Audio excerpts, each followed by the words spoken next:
Importante, como decía mi esposa Pamela, que la fe es aquella que nos va a llevar directamente a Jesús. La fe en Dios es la que nos acerca a todas las bendiciones del Señor. Y esa fe está basada en el conocimiento de quién es Jesús. Porque si yo no sé quién es Jesús, mm, sería medio difícil que vaya a Él a pedirle algo o saber que Él puede bendecirme. Yo creo que ahí está un poquito el secretito de por qué algunos reciben, otros no, por qué algunos eh, pueden rápidamente recibir un milagro y otros no. Yo creo que parte por la convicción interna de saber quién es Jesús, porque ahí está el punto.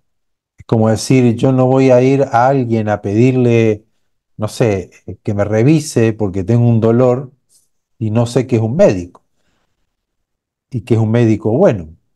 Tampoco me voy a dejar hacer una cirugía si yo no sé que es un buen cirujano, que tiene testimonio, que hay experiencia, que tiene años, que sabe lo que está haciendo, ¿no? O como un maestro que, que tiene que venir a hacer un trabajo en casa. Yo no tomo a cualquiera y voy, yo tengo que saber quién es el maestro y quién es un buen maestro, un buen eléctrico, mecánico. Entonces, cuando nosotros tenemos esa convicción de quién es Jesús, la multitud no lo frenó a estos cuatro amigos. Ellos no se detuvieron, no se quedaron a esperar a Jesús que terminara el sermón, sino que directamente, no, ya vamos, a algún momento se nos puede perder de vista Jesús, esta es la oportunidad, aquí vamos. Sabían que si lo ponían al paralítico delante de Jesús, Jesús iba a hacer algo. Y así fue, ¿no? Como muchos testimonios dentro de lo que nosotros leemos en los evangelios. Ahí está la fe arraigada, que si tan solamente toco el borde de su manto, seré sana. Y luego también cuando decían todos aquellos que estaban enfermos, trajeron enfermos toda la noche, imagínense, en la casa de Pedro, una multitud de enfermos de todas las ciudades venían porque sabían que aún tocando el borde del manto de Jesús, iban a ser sanados y dice que todos los que lo tocaron fueron sanados. Esa es la fe. La fe no solamente es ciega, como muchos dicen, no, la fe es ciega, la fe no tiene que ver. No, no, la fe ve porque la fe nos hace ver a Jesús, quién es ese Jesús. La palabra de Dios, el testimonio de Jesús nos abre los ojos para ver y le creemos y vamos a Él, ya sea para perdón de pecados, para una nueva vida, una restauración, un milagro, que Dios nos levante, que Dios nos libere. Eso lo hace la fe. Y vamos a ver que la fe también nos hace verdaderos adoradores. Porque a veces creemos y muchas veces eh, tenemos esa idea como cristianos de que adorar a Dios es cantar una canción o es una parte de una reunión. Vamos a adorar a Dios y se terminó la parte esa, ¿no? Como que ya tuvimos 15, 20 minutos de adoración y ahora pasamos a otra parte de la reunión o pasamos al mensaje o otra faceta. Luego tenemos nuestra vida, nos vamos a casa, comemos, dormimos, no sé, hacemos cosas en el hogar, vamos a trabajar y hasta la otra reunión, el domingo, el miércoles o donde sea una reunión, vamos, cantamos otra parte de adoración o escuchamos una canción en la casa o en el auto y estamos adorando. Si bien es parte, pero hoy quiero dejarles una enseñanza de lo que es la verdadera adoración a Dios. Vamos a tomar como referencia lo que Jesús le enseña a la mujer samaritana, muy conocido. Jesús tenía que ir a Galilea, él estaba en Judea, Judea está en el centro de Israel, ahí está Jerusalén también, parte de la ciudad de Betel, pero Jesús tenía que ir hacia el norte. Y entre ese trayecto, dice la Escritura en Juan capítulo 4, que tenía que pasar por Samaria. Samaria estaba como, podríamos decir, bueno, caminando no lo podría explicar, no sé a qué velocidad podríamos ir caminando, pero de Samaria a Galilea son aproximadamente unos 30, 40 kilómetros. Es cerquita, pero caminando uno se detiene. Pero Jesús se detuvo en Samaria a tomar agua. Recuerdan, tenía sed, vienen caminando, no había aire acondicionado, no sabemos en qué fecha fue, pero Israel es caluroso en la época de verano, primavera, verano. En invierno a veces hace mucho frío y hay inviernos que no tanto. Pero allí caminando le dio sed, Jesús se para, los discípulos van a comer, o sea, van a comprar para comer, tenían hambre, van a la ciudad y Jesús se para en el pozo de agua. Recuerden, hay que recordar que para tomar agua en Israel en aquel entonces no era fácil, no es fácil encontrar agua. Por eso que Jesús le dice a los discípulos, a los seguidores, no se preocupen por lo que van a beber, por lo que van a comer, por lo que van a vestir. Para nosotros sonaría un poquito fácil. Nosotros para comprar ropa vamos al mall, vamos a una tienda, para tomar agua solamente abrimos la llave y tenemos el agua o la compramos en un supermercado, un almacén, para comer lo mismo. Pero en aquella época el agua tenía que ser ir a retirarla en cántaros a una cisterna, a un pozo de agua. Había que hacer fila y allí, ¿no? Como el aljibe, ¿no? En los campos antiguos. Y ahora también muchos campos, muchos terrenos, muchas parcelas viven de el agua de pozo. Tienen que extraer agua. Y no todos los terrenos tienen agua, ¿no? Van, excavan, es carísimo ahora tener que hacer un pozo de agua, buscar agua, tener agua. En aquella época era igual. Si no hubo buena lluvia, si escasea la lluvia, no hay mucha agua, imagínense una ciudad dependiendo, o sea, y ese trabajo mayormente lo hacían las mujeres. Con el cántaro iban al pozo a buscar agua y tenían que caminar bastante, bastante. No era que el pozo lo tenían afuera de la casa. Tenían que ir, subir una colina a veces, caminar bastante porque Israel es un terreno de muchos altos y bajos, muy parecido aquí, ¿no? Uno camina, tiene un monte, un cerro, después tiene que bajar, no hay llanos. Entonces, era un buen trabajo buscar el agua.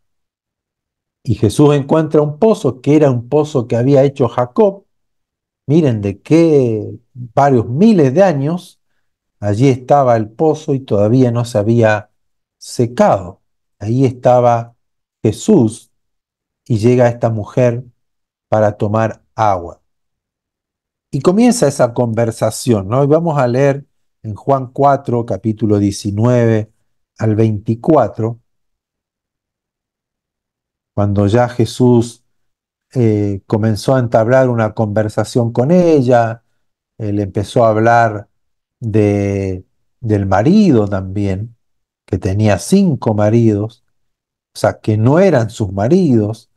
O sea, allí ella se vio transparente, se vio como descubierta, seguramente ella fue sola al horario que no iban las demás a buscar agua porque se sentía mal, porque todas habrían sabido de que ella tenía ya 5 hombres, tal vez tenía vergüenza, y llega allí, se encuentra con Jesús, Jesús le pide agua, bueno, ustedes pueden leer todo el capítulo 4 de Juan, pero al verso 19, aquí cuando ya Jesús le declara la verdad, le declara lo que es ella, lo que vive ella, le dice, Señor, me parece que tú eres profeta.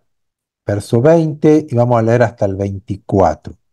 Dice, nuestros padres adoraron en este monte, hablando de Abraham, Isaac, Jacob, y ustedes, los judíos, dicen que en Jerusalén es el lugar donde se debe adorar. Y hago un paréntesis para explicar, los samaritanos no eran considerados judíos porque hubo un tiempo donde los asirios bajaron a Israel y en ese camino, en ese trayecto pasaron por Samaria e hicieron de Samaria una ciudad de comercio donde los judíos de allí se mezclaron con los asirios y tuvieron hijos y descendencia, por lo tanto son mestizos, diríamos, ¿no? No son judíos de pura sangre. Entonces, la religión judía los aisló. Hicieron, lo ven a los samaritanos como traidores, que se hicieron amigos y tuvieron hijos con los asirios, que eran los que habían conquistado Israel o ese sector de Israel. Entonces había un conflicto, por eso que entre judíos y samaritanos no se hablaban, no compartían. Era como un país aparte. Ellos no participaban de los cultos, diríamos, en el templo en Jerusalén. Ellos no podían ir a Jerusalén. Ellos no podían relacionarse con los judíos, ni siquiera hacer negocios, porque ellos eran catalogados enemigos de los judíos. Y así comienza esa conversación con la mujer y Jesús. Me extraña que tú siendo judío me hable a mí, que soy samaritana. Entonces aquí en esta conversación, los samaritanos, ellos tenían su culto allí en el monte donde Jacob, donde los patriarcas estuvieron, vivieron, adoraron a Dios, pero todavía esa tierra no era de Israel. Esa tierra pertenecía a Canaán, solamente que ellos iban como pasajeros, como peregrinos, como de paso. No, Abraham, usted recuerda, Abraham, Isaac y Jacob estuvieron allí en Israel, pero no eran dueños todavía de esa tierra. Tenían la promesa. Luego Josué introduce a Israel o al pueblo de Israel a esa tierra. Entonces la mujer le dice que en este monte adoraron nuestros padres, pero ustedes los judíos dicen que en Jerusalén es el lugar de la adoración a Dios, porque ahí está el templo, ¿no? Como ubicando. Aquí tenemos primero un concepto que tenían en Israel y que muchas veces se ha traspasado a las iglesias y las iglesias lo han adoptado también, que hay un lugar de adoración. Este es el lugar donde venimos a adorar a Dios. ¿Sí? Y aquí los samaritanos decían, nosotros adoramos a Dios aquí porque aquí los padres de Israel, nuestros patriarcas, adoraron a Dios. Pero ustedes los judíos dicen que es en Jerusalén, ¿sí? Como que hay un lugar físico. Y Jesús le responde, verso 21, mujer, créeme que la hora viene, o sea, no había venido, dice, que ni en este monte ni en Jerusalén adorarán al Padre. créeme que la hora viene cuando ni en este monte ni en Jerusalén adorarán al Padre. O sea, aquí Jesús nos da como diciendo, pucha, no vamos a adorar más a Dios. Y lo que Jesús le está diciendo, que llega la hora donde la adoración no va a depender del lugar. Eso es lo que él le está diciendo, porque el verso 22 dice, ustedes adoran lo que no saben. Nosotros, hablando de los judíos, adoramos lo que sabemos porque la salvación viene de los judíos, porque había una profecía que de Jerusalén saldrá la salvación a las naciones. Pero eso tiene que ver con él, ¿no? Con Jesús, con el Mesías, no con el lugar, no con la ciudad, sino con Jesús, porque de los judíos viene la salvación, porque él era judío. El Mesías viene de los judíos, no venía de otras naciones. Pero el verso 23 le declara lo que él quería introducir y sembrar y dar a conocer a esta mujer. Mas la hora viene y ahora es, ¿no? El primero dice, viene la hora, pero acá le dice, viene la hora, pero la hora es ahora, ¿no? En este momento, cuando los verdaderos adoradores adorarán al Padre en espíritu y en verdad, porque también el Padre tales adoradores busca que le adoren. Dios es espíritu y los que le adoran en espíritu y en verdad es necesario que le adoren o que adoren a Dios. Viene la hora y la hora es cuando los verdaderos adoradores adorarán al Padre, pero ya en espíritu y en verdad, no en un lugar asignado, no en un lugar llamado el templo de Salomón o el templo de Dios, sino que los adoradores adorarán al Padre en espíritu y en verdad, porque Dios es espíritu. Y ahí deja establecido Jesús el fundamento de la verdadera adoración. Y nos vamos a ir un poquito más atrás, a la época de David, Primera de Crónicas, en el capítulo 16. David en ese momento fue nombrado ya rey de Israel. Él fue nombrado primero rey en Hebrón, rey de una parte de Israel, pero luego fue llevado, coronado como el rey de Israel. Y David tuvo algo que ningún otro rey tuvo, que ni siquiera Moisés lo tuvo, porque Moisés edifica el tabernáculo, luego Israel entra, toma posesión de la tierra de Canaán y levantan el tabernáculo y hubieron muchas cosas, ¿no? Entre medio, el tabernáculo lo tomaron los filisteos, hubieron muchas batallas, muchos líos ahí, ¿no? Con los jueces, pueden leer todo el libro de jueces y parte de los reyes y se van a dar cuenta de muchas cosas que ocurrieron, pero cuando llega David a ser rey de Israel, él dice, yo tengo que levantar nuevamente la tienda, el tabernáculo de Dios y lo lleva a su casa donde él vivía. Recuperaron el arca del pacto que había sido tomado por los filisteos. Entonces, en un momento, David hace algo que nadie había hecho, ni siquiera Moisés, y ni siquiera Dios le había pedido a Moisés que lo haga. Pero sí David. Vamos a leer del 4 al 6. Y puso David delante del arca de Jehová ministros de los levitas, para que recordaran y confesaran y loaran a Jehová, Dios de Israel. Asaf era el primero, el segundo después de Asaf era Zacarías, y aquí nombra a varios, con sus instrumentos de salterios y arpas, pero Asaf, que era el primero, sonaba los címbalos.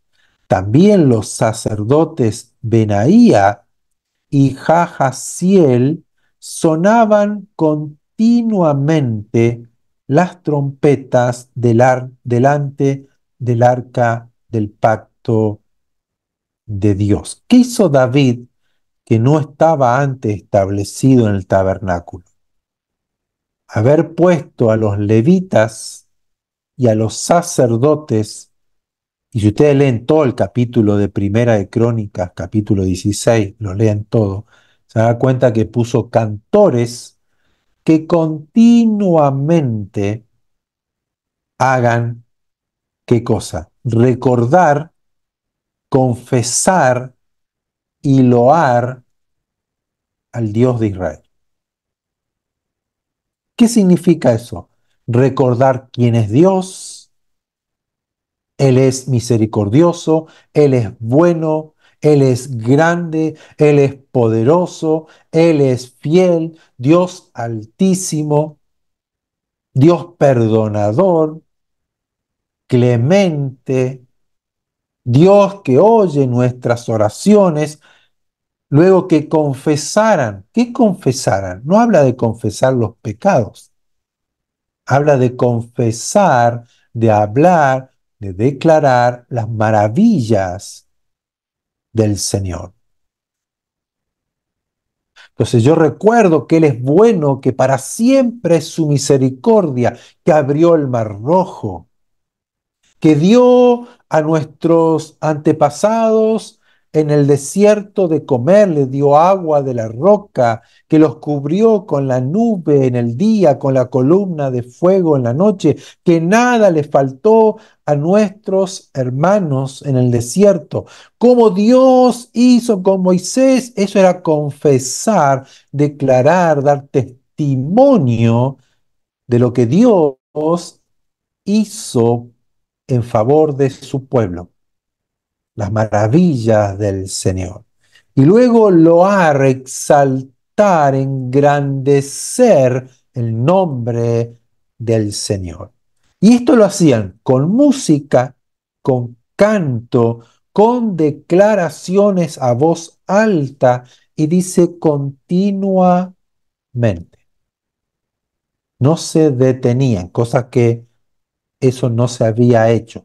¿Por qué David hizo esto? Quiero que leamos el Salmo 34. Hay muchos salmos, hay muchas cosas que son hermosas para nosotros aprender. El Salmo 34, 1 dice, bendeciré al Señor en todo tiempo. Su alabanza estará continuamente o de continuo en mi boca.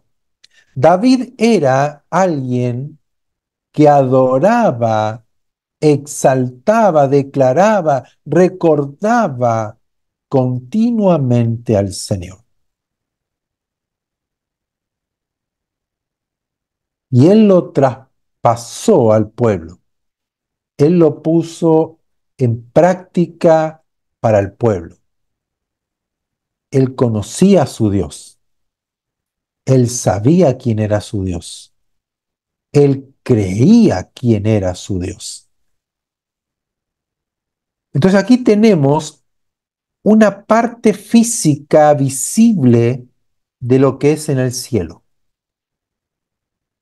Es como que David pudo ver, interpretar, recibir una revelación de lo que se hace en el cielo, y lo podemos leer en Apocalipsis, capítulo 4, verso 8 al 11, y muchos otros versículos también, ¿no?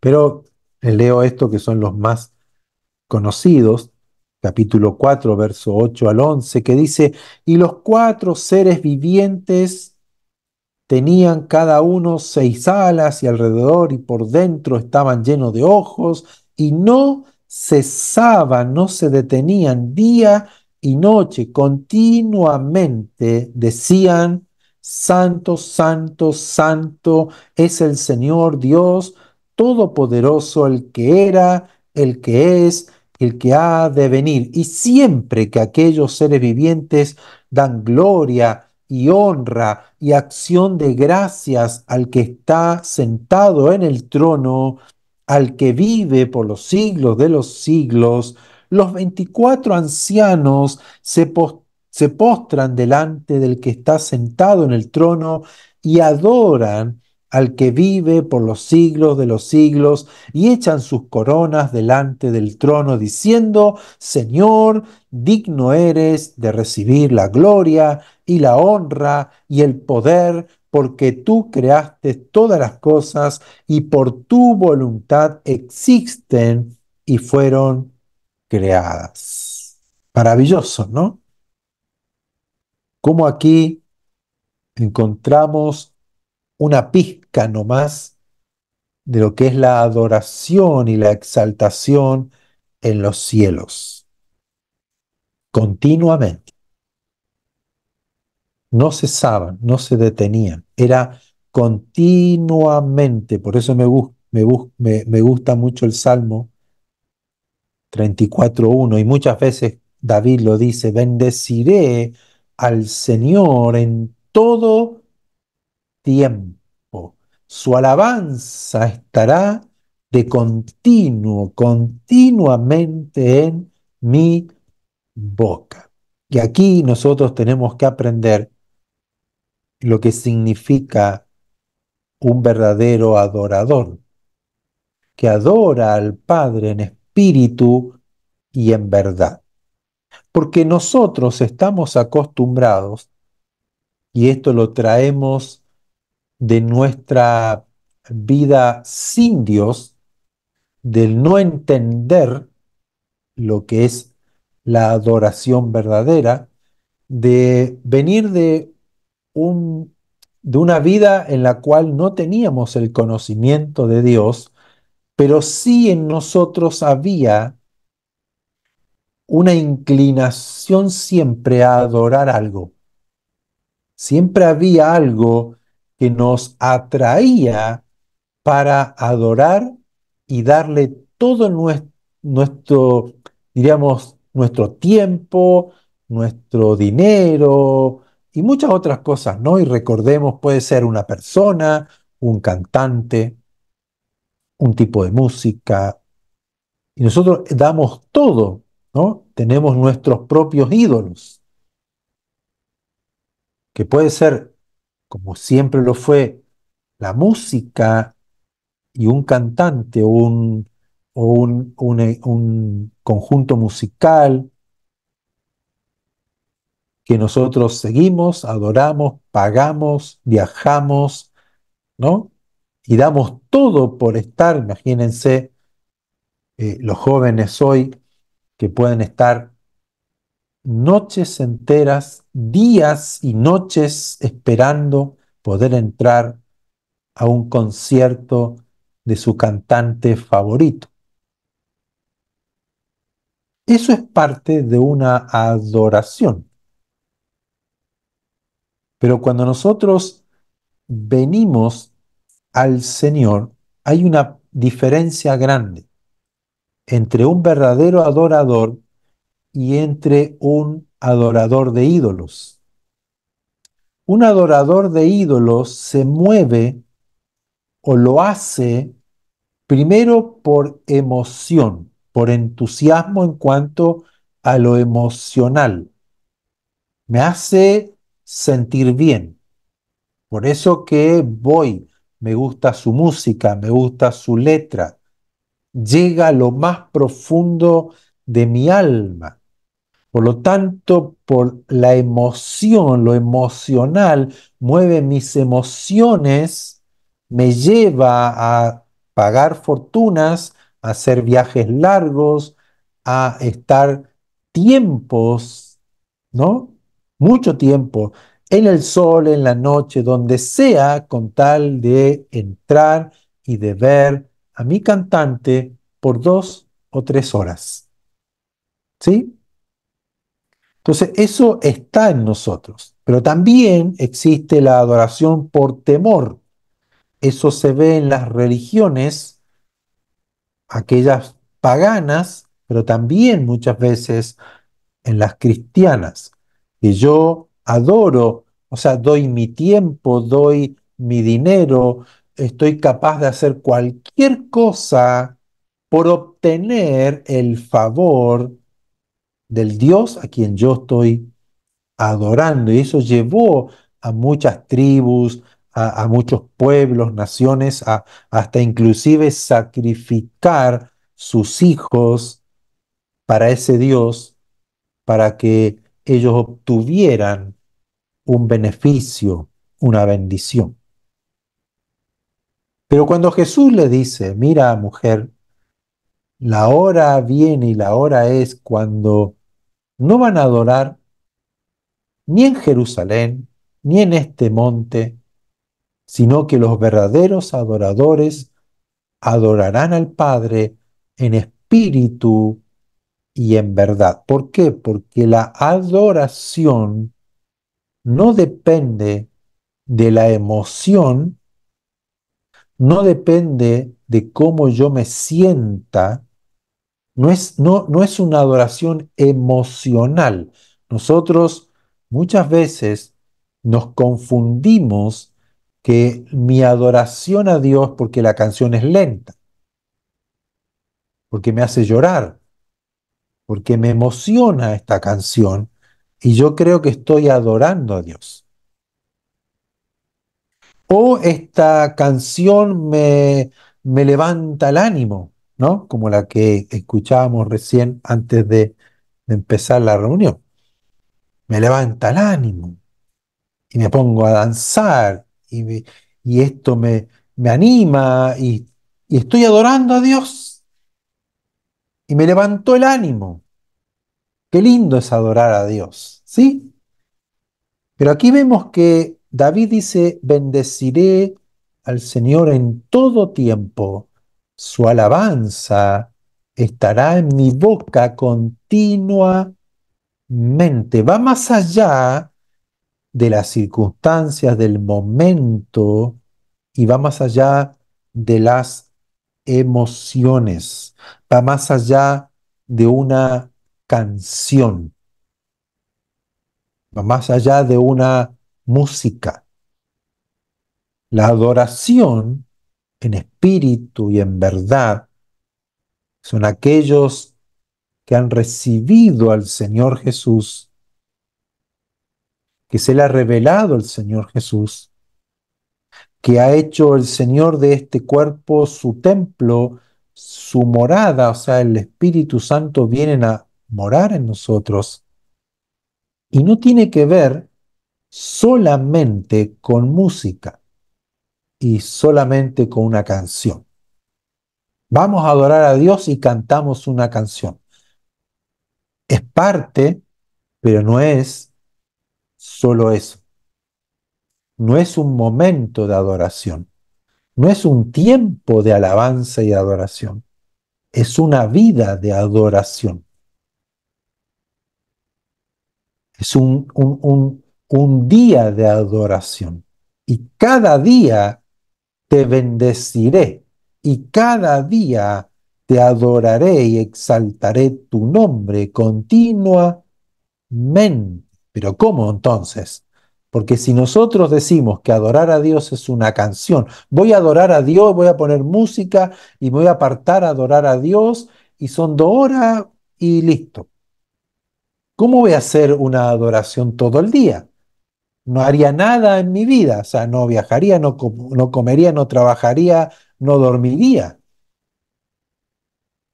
Por eso que Jesús le dice, mira mujer, no depende de un tiempo, no es un momento, no es un lugar donde solamente se adora al Padre. El Padre busca que le adoremos en espíritu, no en emoción, no en el alma, no en la carne, no una actitud de una acción,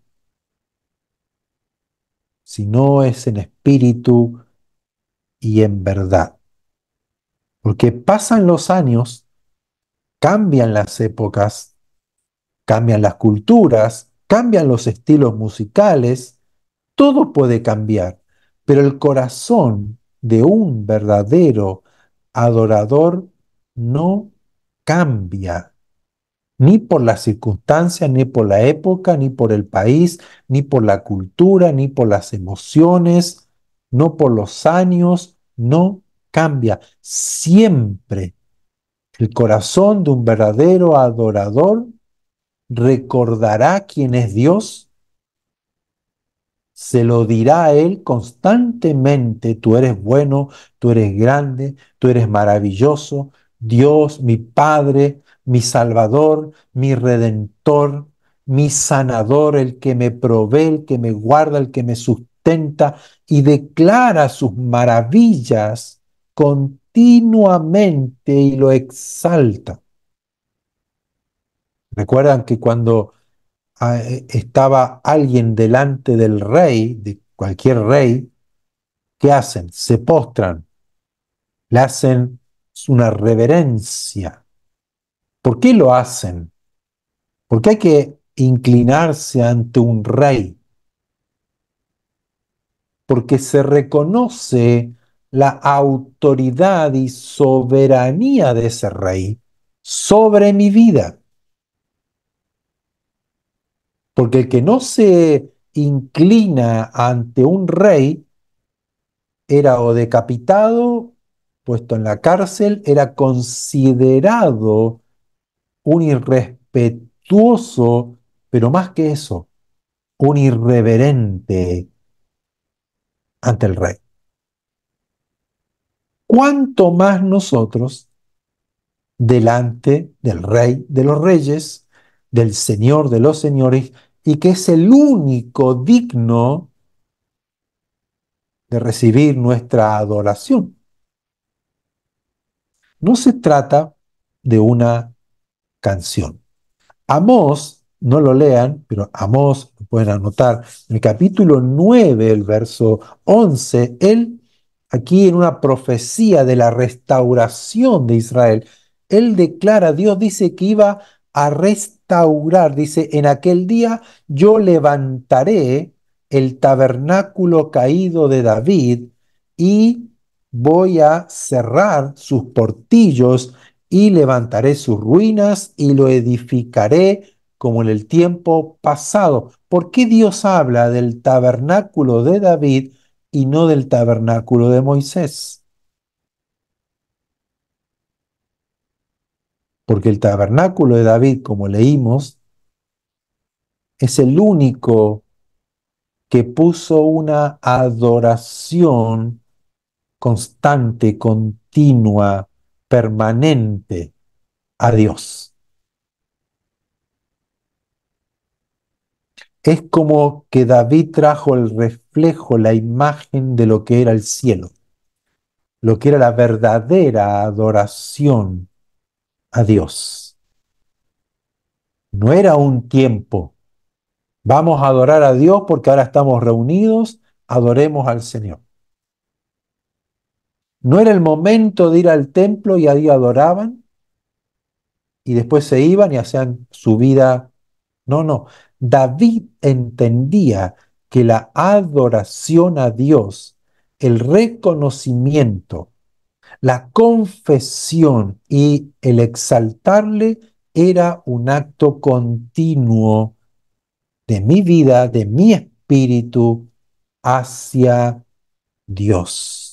Y Jesús luego lo declara ya, porque Él era el Mesías, el que venía a reconciliarnos con Dios, y Él sabía que cada redimido, aquel corazón arrepentido que cambiaba su mirada, dejaba el pecado y se iba a Dios, y Dios vendría y haría morada, y ahora nosotros somos el verdadero tabernáculo de Dios, el cual Dios responde, o Dios cumple a la promesa dada a Israel que iba a levantar, restaurar el tabernáculo caído de David. ¿Por qué? Porque ahora nosotros, como el verdadero tabernáculo de Dios, continuamente adoramos y exaltamos y nos transformamos ¿en qué?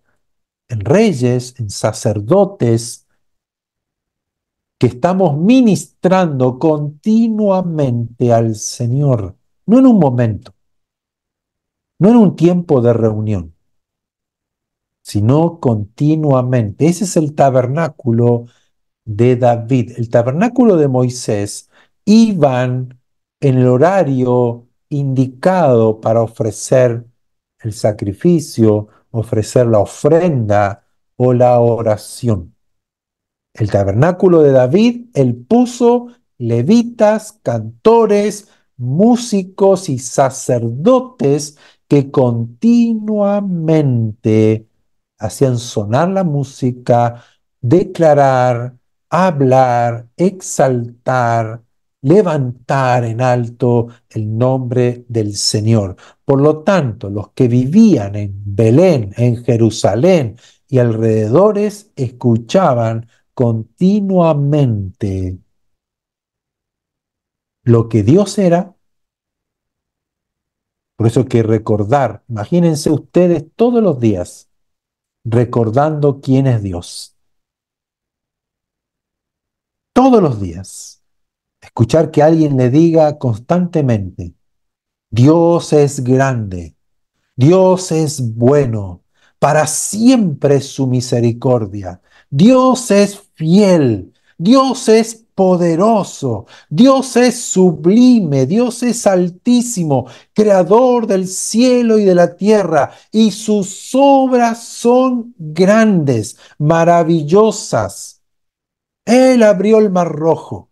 Él hizo destruir a sus enemigos. Él destruyó al diablo, a sus ángeles y sus potestades. Él resucitó al tercer día. Él está vivo, está en su trono. Todo le pertenece a Él, creador del cielo y de la tierra. Él sustenta con el poder de su palabra todo lo creado. Él es el que te provee, Él es el que te sana, Él es el que te perdona de todos tus pecados, Él es el que te levanta allí del pozo cenagoso, Él es el que te restaura, el que abre puertas delante tuyo. El que llena tu vida de gozo, Él llena tu vida de plenitud, el que te da vida todos los días, todos los días. Exáltenlo, glorifiquen su nombre, porque Él es digno todos los días. Sería diferente nuestras vidas como cristianos, ¿verdad? Ay, que no ver la hora de ir a la reunión el domingo para alabar al Señor. No es así, no funciona. Miren, leamos Hechos capítulo 16, verso 22 al 26. Hechos capítulo 16, verso 22 al 26. Aquí el apóstol Pablo con Silas, estaba Timoteo, había varios, estaban en Filipos, predicando al Señor, se reunían las mujeres, adoraban y oraban en la playa, muchas mujeres creyeron. Tenemos el testimonio de Lidia, que era una mujer que vendía vestidos hacia púrpura, ¿no? Era una empresaria, lo llevó a la casa y cada vez, cada día que iban a adorar, que salían al tiempo de la oración, a reunirse juntos para orar, aparece una chica, una muchacha que decía, he aquí los siervos del Dios Altísimo que le anuncian el Evangelio, buenas noticias, el reino de Dios, y eso molestó a Pablo porque era una mujer que adivinaba, tenía un espíritu poseído, la cual le hacía adivinar y le daba dinero. O sea, como cuando usted va ahora al adivino, usted va al tarotista, usted va a alguien que le adivine la suerte y usted paga. Así ocurría en ese momento. Entonces Pablo en un momento se cansó, la mira y le dice al espíritu: te ordeno que salgas de ella, y el espíritu salió de ella, por lo tanto ya no podía adivinar. Entonces los dueños de esta chica que la explotaban se enfurecieron porque ahora, ¿de qué vamos a vivir? Entonces se levantan en contra, llaman a toda la multitud de ese lugar, estos judíos que vienen aquí a anunciar costumbres que no son nuestras, que nos vienen a alborotar. Entonces todos vienen, lo azotan, y aquí entramos al verso 22. Y se agolpó el pueblo contra ellos, y los magistrados, rasgándole las ropas, ordenaron azotarles con varas. Duelen las varas en la espalda. Después de haberlos azotado mucho, no poquito, mucho, lo echaron en la cárcel y mandaron al carcelero que los guarde con mucha seguridad, el cual, recibido este mandato, los metió en el calabozo de más adentro, el oscuro, el feo, el maloliente, el húmedo, y les aseguró los pies en el cepo. Pero a medianoche, orando Pablo y Silas, cantaban himnos a Dios, y todos los presos lo escuchaban. Entonces sobrevino de repente un gran terremoto, de tal manera que los cimientos de la cárcel se sacudían, y al instante se abrieron todas las puertas y las cadenas de todos se soltaron. Aquí vemos a Pablo, a Silas, que por predicar, por hacer la obra del Señor, son azotados, son puestos prisioneros en una cárcel oscura, encerrados en el cepo con las cadenas, los pies no se podían mover. Pero ahí estaba el Espíritu de Dios, que nos hace recordar quién es Dios, que nos hace confesar los milagros y las maravillas del Señor, y que lo hacen loar, como leíamos allí en Primera de Crónicas, capítulo 16. Allí el Espíritu de Dios, que hace la función de los levitas, de los sacerdotes, de los músicos, hace que Pablo y Silas, orando, cantaban himnos, que nos abre también otro panorama, que la oración también es una adoración a Dios. Aquí Pablo y Silas nos dijeron: mira, Pablo, vamos a orar a ver qué es lo que el Señor puede hacer. No es una oración de intercesión, como a veces decimos. No es una oración de clamor a Dios: ayúdanos, mira dónde estamos, ¿qué vamos a hacer ahora? ¿Qué hizo Pablo y Silas? Es una oración de adoración. Que dijimos que la adoración es el reconocer quién es Dios. Por lo tanto, aquí Pablo y Silas cantando los himnos que dirían: porque grande es Dios, porque grande es Dios, su misericordia es para siempre. Te exaltamos, Dios eterno, Padre bueno, poderoso en batalla. Y constantemente hay Pablo. Esto no surgió de un momento. Pablo y Silas lo tenían continuamente en su vida, su verdadero adorador. Y eso hizo que los cimientos se sacudan y fueron libres, aquí libres físicamente. Pero ¿cuántos de nosotros, a veces siendo cristianos, estamos presos, metidos los pies en el cepo, que no podemos avanzar? Estamos en oscuridad, estamos presos en el calabozo, y clamamos y oramos y pareciera que nada pasa. porque lamentablemente nos hemos acostumbrado a nosotros a seguir las cosas por las emociones, por las circunstancias. Me siento bien, alabo al Señor. Me siento mal, voy a llorar, me voy a deprimir. Y aquí Pablo y Silas nos dejan una lección,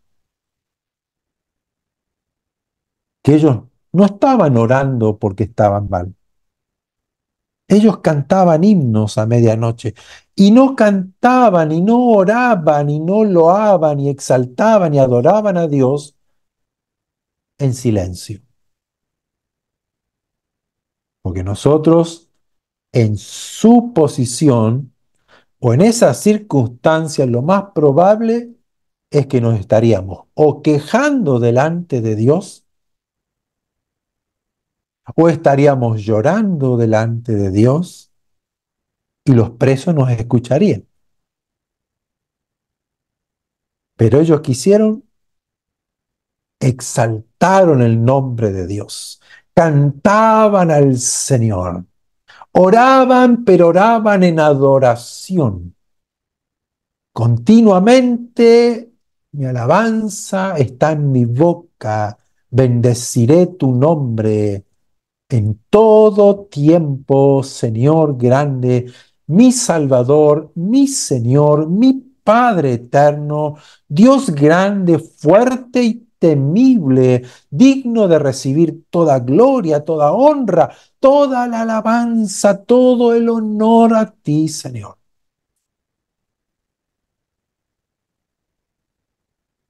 Sea que los libre de la cárcel o sea que no los libre de la cárcel. Sea que tengan que morir o tengan que vivir continuamente adorando al Señor. Ese es la verdadera o el verdadero adorador, que adora al Padre en espíritu y en verdad. ¿Por qué en verdad? Porque yo sé, yo conozco quién es mi Dios. Por eso comencé el mensaje hablando de cómo la gente iba a Jesús porque sabían quién era y lo que podía hacer. No iban a Jesús para probar suerte, no iban a Jesús como un curandero. Sabían, estos muchachos con el paralítico, sabían que si ponían al paralítico delante de Jesús, algo Jesús iba a hacer. Sabían que Jesús podía sanarle, pero lo que no se esperaban es que Jesús le diga, hijo, tus pecados te son perdonados. Y dice que cuando él se levantó y fue glorificando a Dios por lo que había hecho y toda la gente quedó maravillada de lo que habían visto y de lo que habían oído. Porque cuando nosotros tenemos fe, la fe nos abre los ojos espirituales y podemos conocer quién es Jesús en realidad. Y allí es donde nace en nosotros la verdadera adoración a Él, porque lo reconozco, reconozco quién es y sé de lo que es capaz de hacer, sus maravillas, sus milagros, sus prodigios. Por lo tanto, Él es el único digno de recibir la gloria, la honra, la alabanza, la adoración. Hechos capítulo 5, y con esto termino, verso 42. Hechos capítulo 5, verso 42 dice, y todos los días, o sea, continuamente en el templo y por las casas, no cesaban, no se detenían de enseñar y predicar a Jesucristo. Interesante, ¿no? ¿Qué me habla de esto? Que la adoración también es predicar y enseñar a Cristo. ¿Por qué? Porque hablamos al principio, es reconocer quién es Dios, es declarar y confesar sus obras y exaltar su nombre o adorarle, loarlo. ¿Qué es predicar y enseñar a Jesucristo? Es hablar de quién es Él, es confesar, declarar, hablar de sus obras y sus maravillas, y es también exaltarlo, adorarlo, cantarle a Él. Entonces, cuando usted predica de Cristo y dice que todos los días, no era el Shabbat solamente, no era el domingo solamente, no era el día de reunión solamente, eran todos los días, ya sea en el templo o en las casas, no paraban de predicar y enseñar a Jesucristo. Qué maravilloso, pero también qué triste darnos cuenta qué tan lejos estamos de ser verdaderos adoradores. ¿Qué tan lejos estamos? Pero esto nos tiene que motivar a ir hacia Él. Nos tiene que llevar hacia Él corriendo, porque realmente necesitamos en este tiempo reconocerlo, saber realmente quién es Él, quién es Jesucristo.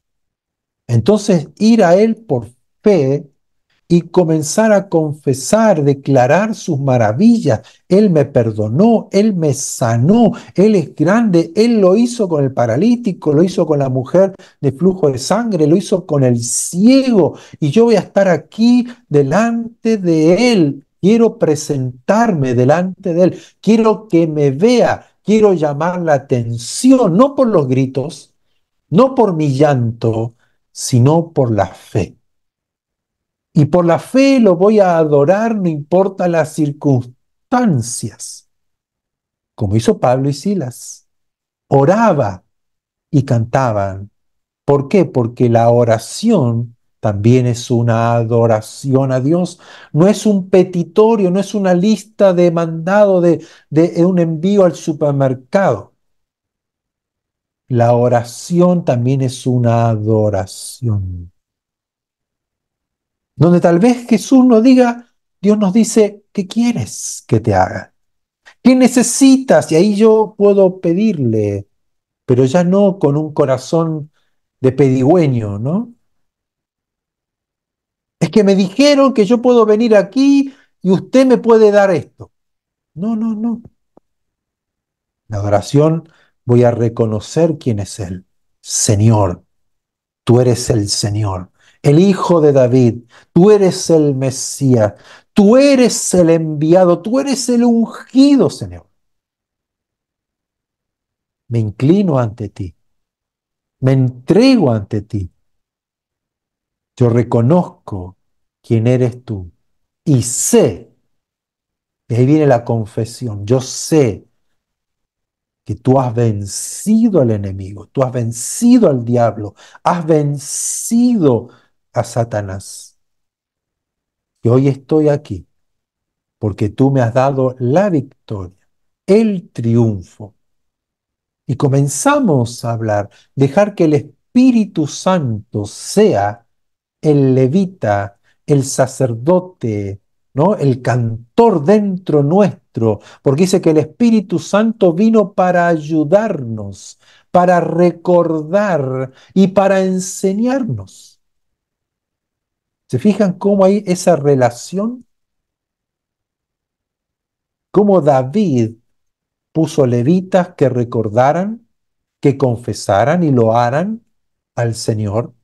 Puso también a los sacerdotes, puso a los cantores para enseñar al pueblo, para recordar y cantar y loar delante de Dios para que el pueblo pueda oír quién es Dios, lo que Él ha hecho y que Él es digno de ser exaltado, de recibir la honra, la gloria, la alabanza continuamente. Entonces el Espíritu Santo se transforma en nosotros, aquel que nos enseña, aquel que intercede por nosotros. Él sabe, Él entiende, Él nos revela quién es Cristo. Y ahí es donde surge la verdadera adoración en espíritu y en verdad. Y eso realmente nos hace completamente diferentes.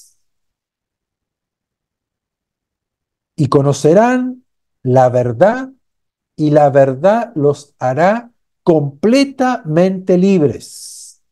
Si el Hijo os libertare, serán verdaderamente libres. Es allí donde nosotros tenemos que entender que es por el Espíritu de Dios y tenemos que ahí nosotros inclinarnos, reconocer nuestro error, nuestro pecado, nuestras falencias, es decir, yo necesito del Dios Todopoderoso. Es ahí donde viene el Espíritu Santo, nos levanta y nos pone en esa posición de verdaderos adoradores. Vamos a pasar de un tiempo de adoración a una vida de adoración. Vamos a pasar de una adoración de una o dos canciones a una vida de adoración constante, continua. Aún en la noche el Espíritu Santo nos recuerda del Señor.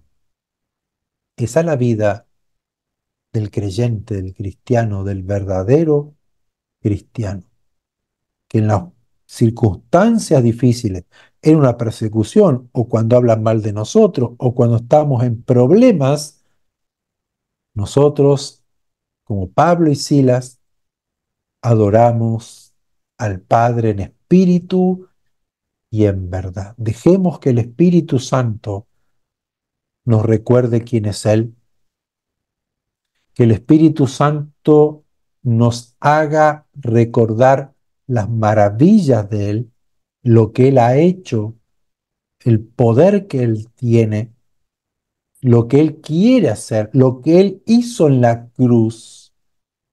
Que nos recuerde que Él resucitó al tercer día, que hoy está vivo, que está en el trono y como lo vimos la semana pasada, un Dios glorificado, un Dios que cuando yo lo veo, caigo de rodillas, caigo como muerto.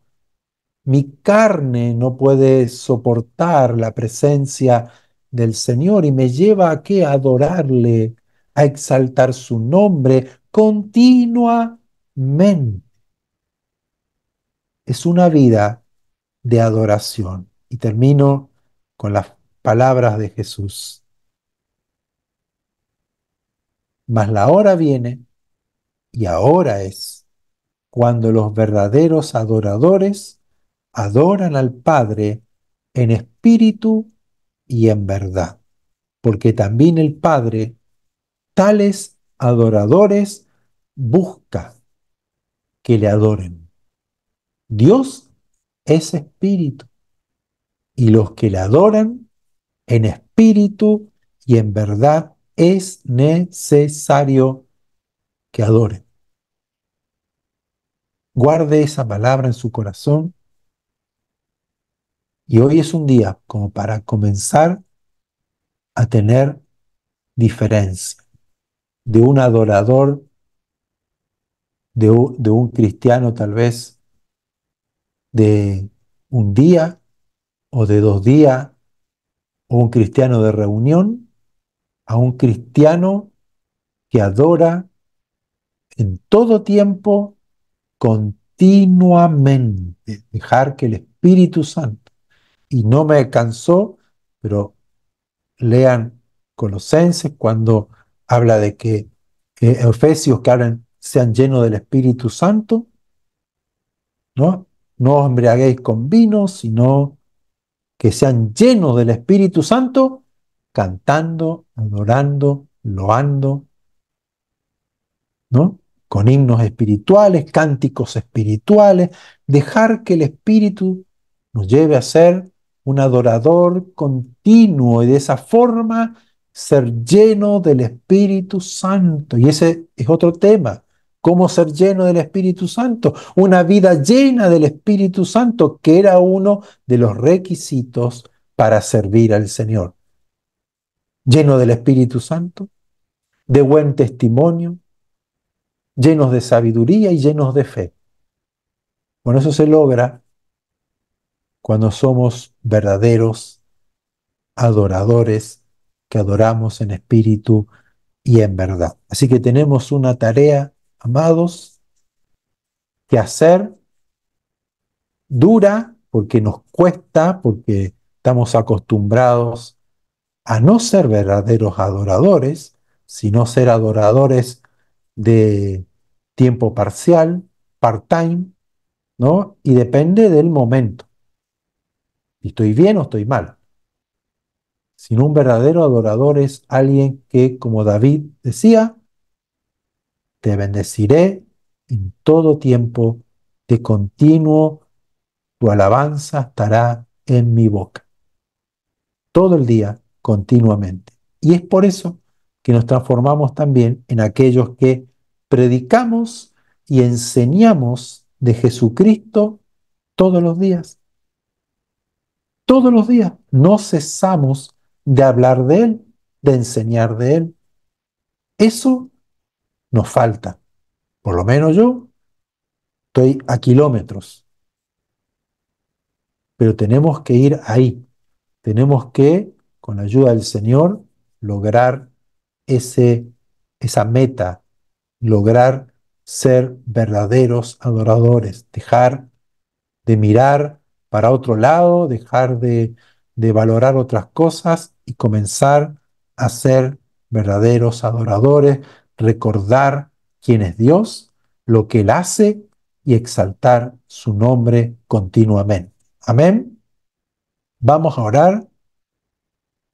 Amado Señor, maravilloso Dios, frente a las Escrituras, frente a lo que hoy vimos y oímos, Señor, nos queda humillarnos, arrepentirnos por lo frágil, lo liviano que hemos sido como cristianos, como creyentes. Te pedimos perdón en este momento por no reconocerte, no declarar tus maravillas, lo que tú haces, ni tampoco exaltarte continuamente, sino nos hemos dejado llevar por las circunstancias, por las emociones, por cómo está el día, cómo me ha ido. O tal vez hemos sido adoradores por un tiempo, por un corto tiempo, una hora, 2 horas, un momento, cuando en realidad el verdadero adorador, que nosotros somos los verdaderos adoradores, aquellos que hemos creído en Cristo, el Mesías, el Salvador, nos hemos hechos hijos tuyos, pero no te hemos adorado continuamente. Perdónanos, queremos ser llenos del Espíritu Santo, por lo tanto queremos aplicar en nuestro espíritu, darle el momento, el tiempo al Espíritu para que Él constantemente en nuestro ser nos recuerde y nosotros en nuestro espíritu, en nuestra mente y con nuestra boca ir declarando que tú eres bueno, eres grande, maravilloso es nuestro Dios, hacedor de maravilla. Cuán grande es nuestro Dios, exaltado por siempre y siempre, santo, santo, santo, digno de recibir la gloria, la honra, el honor, la alabanza. Solamente tú, bendito Salvador, te bendeciré en todo tiempo. Mi alabanza a ti será de continuo en mi boca. para declarar quién eres, para declarar lo que tú haces, lo que has hecho por mí en la cruz, porque has resucitado y hoy vives para siempre. Señor, en esta tarde, que tu Espíritu Santo nos ayude, que tu Espíritu Santo nos despierte, que tu Espíritu Santo nos levante y pueda ser restaurado en mí el tabernáculo de David, para ser un verdadero adorador, que te adore en espíritu y en verdad, porque es necesario que aquellos que te adoren en espíritu y en verdad. Amado Padre, gracias porque hoy nos has hablado, nos has tocado en nuestro interior, nos has provocado, Señor, a un cambio, porque sabemos que tú vienes pronto, que el Señor Jesús viene pronto por su iglesia, y es un tiempo donde realmente necesitamos vivirlo en el espíritu y no en las emociones, no en la carne, sino en el Espíritu. Ayúdanos, Señor. Fortalécenos, Señor, en este día, en esta hora. Levanta al caído, fortalece al débil, Señor. En el nombre de Jesús, abre los ojos espirituales, los ojos de nuestro entendimiento para poder comprender y ver realmente a lo que fuimos llamados, quiénes somos para ti y quiénes somos aquí en la tierra. Amado Señor, te exaltamos, te adoramos, te bendecimos. Ahora y siempre, Señor, nos tomamos de tu mano. Ayúdanos, Señor, te necesitamos hoy más que nunca, hoy más que ayer y cada día más y más de ti, Señor. En el nombre de Jesús, en el nombre de Jesús. Amén y amén.